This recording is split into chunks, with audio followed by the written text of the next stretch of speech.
Hi everyone, my name is Karis and welcome back to my little corner of the internet where I talk about books and other things that I enjoy. So from the slightly different background, you can probably tell that I'm not in my usual location. I'm in my parents' house.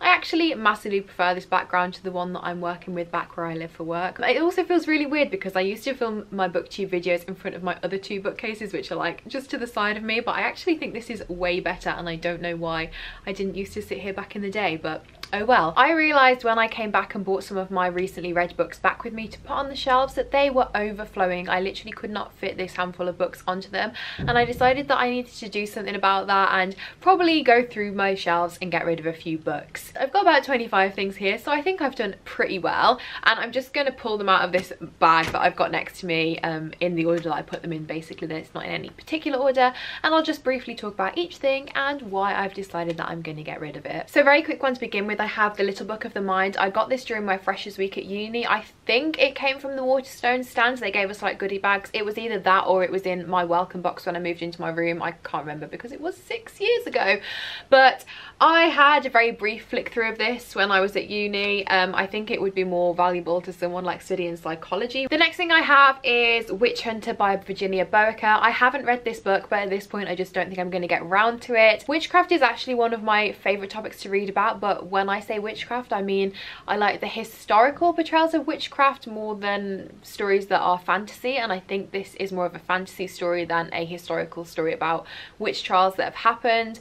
I'm really interested in exploring like the sociological elements of witchcraft and gender politics and things like that, and I'm just not sure that this book will tick all of those boxes.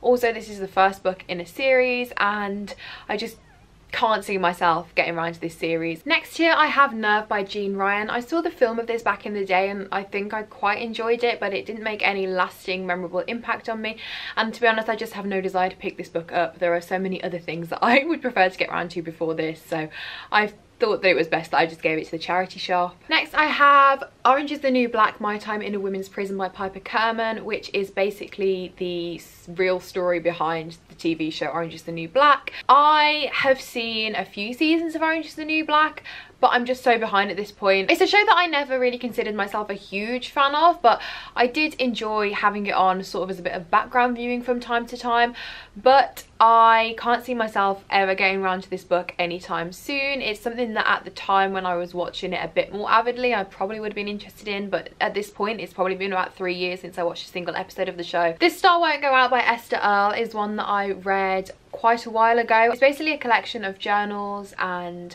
letters, sketches, all things like that by Esther Earl, who unfortunately died back in 2010 of cancer. I'm mainly parting with this one because I don't think I'll read it again, and I just thought that someone else might benefit from reading this, so I thought giving it to charity was a good idea. Next is The Coldest Girl in Cold Town by Holly Black. I read this right back when I first started my booktube channel. I'm pretty sure it was in like my first ever wrap up in like January 2015 or something like that.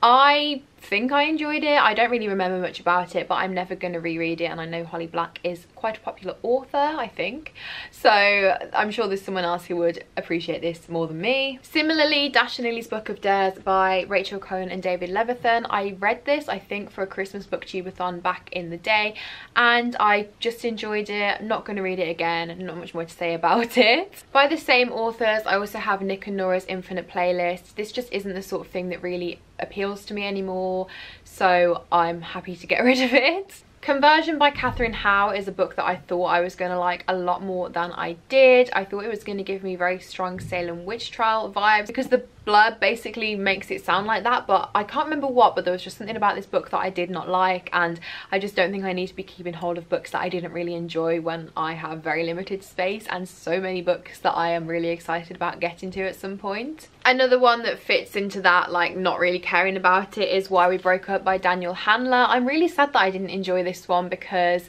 I loved Lemony Snicket's books, and Daniel Handler is the real name of the author who writes under the pseudonym of Lemony Snicket. I just don't think I'm ever going to reread it. It's a story about a breakup, as the title would suggest, and it has all these like drawings of items which play into the story of why they broke up.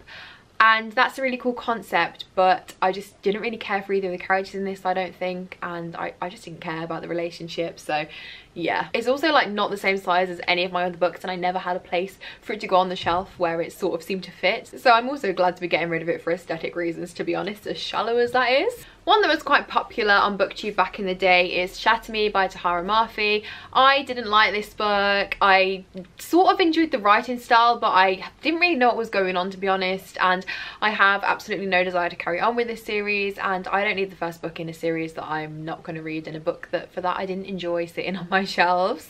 The next couple of books are proofs, so I don't really know what I'm going to do with them. I can't obviously sell them or really give them to a charity shop because I don't think they're meant to sell them either, so I don't know. I might see if there's anyone who wants them. If you want these books, if you live in the UK, let me know, and we can maybe sort something out with shipping and stuff. But the first of which is What Light by J. Asher. I think this was like okay. It's a Christmas story, but one that I'm never going to read again, as I feel like I've said. So I sort of just have meh feelings about this. Similarly, A Girl Called Owl by Amy Wilson. This I think would be one that some people would enjoy, but it just wasn't my sort of thing. So yeah, getting rid of this one as well. And actually I've just found a note in here that is some little notes that I made myself while I was writing my short story for my dissertation. So that is a nice memory that I will keep, but I will get rid of the book. Another Christmassy book is My True Love Gave to Me, a collection of short winter romances by a selection of authors, and was it, yeah, edited by Stephanie Perkins. I'm not really into romance. I don't care for it. On the whole, like, a story has to have much more substance to it than just romance, typically, for me to enjoy it. I think I liked some of the stories in this and really didn't like some of the others. I'm not going to read it again, as I said, and it's coming up to Christmas, so maybe someone will find some enjoyment in this over the next couple of months. Next is November 9 by Colleen Hoover. I've read a couple of Colleen Hoover books before, and I can't remember what my thoughts were on them back in the day, but I think if I was to reread them now, I probably wouldn't like them. I know there's a lot of problematic things with her books, and this one I vaguely remember. Isn't it about a girl who's like a writer or wants to be a writer or something? Oh, the boy is an aspiring novelist. I think that's why I got this one, because that idea, anything to do with writing and novelists, always appeals to me, but I can't tell you anything else about what this book is about, and that to me just screams that you don't need to keep this on your shelves, Caris. Another one that I read and didn't really care for is I Was Here by Gail Foreman. This is about a girl whose best friend kills herself, I think. Yes, yeah, it is, but I feel like I didn't really like the mental health representation in this at the time, and I probably would like it even less now that I've sort of developed my thoughts and abilities to read critically a lot more since I first read this. The Lover's Dictionary by David Levithan is one that I also read a really long time ago, back when I was first getting into reading, because I read all of John Green's books, and then because David Levithan wrote Will Grayson, Will Grayson with John Green, I read this one as well. This is a very interesting format because it's, as the title would suggest, like a dictionary and then definitions of all of these different words that are to do with love. I actually can't remember if there's any plot to this book or not, but I just think someone else might enjoy it, and it's just going to be sitting around on my shelves gathering dust. We Are All Made of Molecules by Susan Nielsen is one that I got for £1 on the final day of Yalk a few years ago. If you've been to Yalk, you might know that, at least when I last went, they always have this sort of like flash sale at the end where a lot of the stores will put their books on for really cheap, and that's why you do all of your shopping at the last minute so you can get the best deals. This one was £1. I bought it solely on that basis. I have read it. I enjoyed it. Like, I didn't love it, but I didn't hate it either. It's not one of those ones that I look at and think, oh, I really loved that, and that's where I'm really trying to get to with my books and my collection, so I'm happy to part with this one. Frontlines by Michael Grant is another one that I bought for quite cheap, not at Yalk but at like a local supermarket-y sort of thing when I lived in Cornwall for uni. It's about girls on the front line and going to war, I think, and the premise of that should appeal to me, but there's just something about this that I feel like I wouldn't enjoy. It's really not one that I can see myself reading anytime soon, and maybe if I hear amazing things about it and decide that I do want to pick it up, then I can get it out from the library or something. I've had Here Lies Bridget by Paige Harbison for probably over 10 years. It's been on my shelves literally forever, and I just think, you have not read it in all that time. I don't really even know what it's about apart from I assume someone dies. I also really hate this cover, so I just think it's time for it to go. I don't need it anymore.